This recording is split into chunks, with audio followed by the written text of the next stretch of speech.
চাই।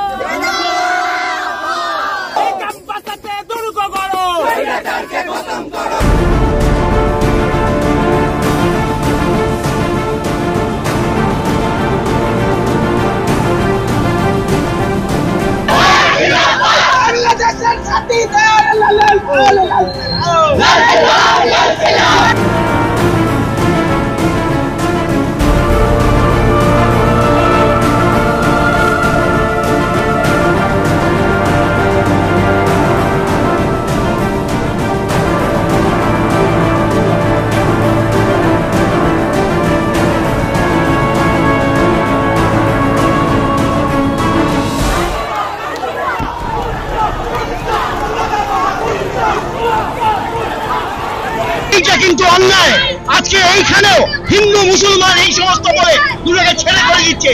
আসলে মানুষই যখনই তারা কোন রকম অন্যায় দেখবে, আজকে ছাত্ররা এখানে রয়েছে, ছাত্রীরা রয়েছে, আমিও তাদের সঙ্গে এসেছি, তারা প্রতিবাদ করবে, চিরকাল প্রতিবাদ করবে।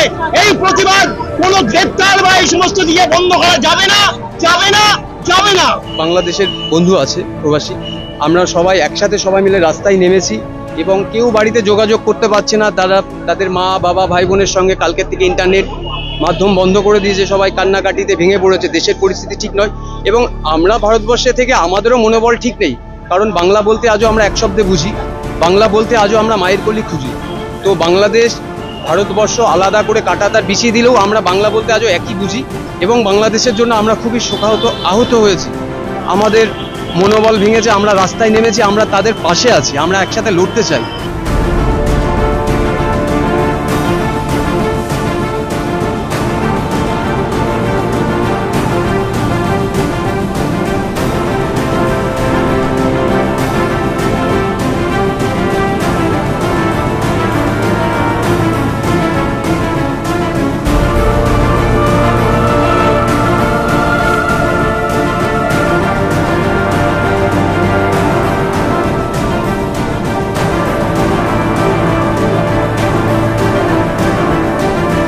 পশ্চিমবঙ্গের পুলিশ প্রশাসন তাদের কাছ থেকে এরা আমরা প্রত্যাশা করি না, যেখানে বাংলাদেশে ইতিমধ্যে 64টির অধিক ছাত্রছাত্রী যারা খুন হলো সরকারের হাতে, তাদের বিচার চাইতে ছাত্ররা সেখানে উত্তাল।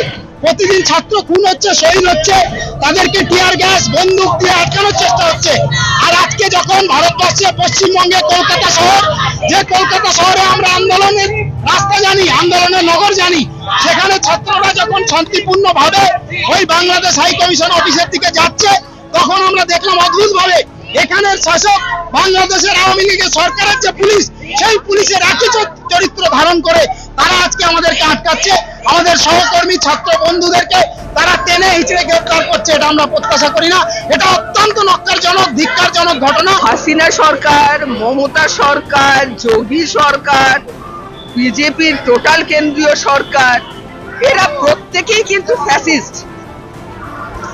এদের একটা মাত্র কাজ হলো যেন তেন ভাবে মানুষের বিক্ষোভকে, তাদের কখনো লাঠি মারছে, কখনো ওপর থেকে বম্বিং করছে, কখনো গুলি করছে। যে গুলি করার টাকা মানুষের ট্যাক্সের টাকায় হয়, পুলিশের উর্দি থেকে আরম্ভ করে মিলিটারির যাবতীয় কিছু আমাদের ট্যাক্সের টাকায় হয়। সেই ট্যাক্সের টাকায় তারা গুলিটা চালাচ্ছে, তারা ওপর থেকে বম্বিং করছে, মানুষের অধিকারকে তারা মাটিতে মিশিয়ে দিতে চাইছে। ওই মানে শাসক এতই স্বৈরতন্ত্র যে তাদের এই গণতান্ত্রিক দাবি এবং তাদের হাতে আমরা দেখি, তাদের মিছিলে কোনো বোমা বন্দুক পিস্তল আমরা দেখিনি, একদম সম্পূর্ণ গণতান্ত্রিক আন্দোলন।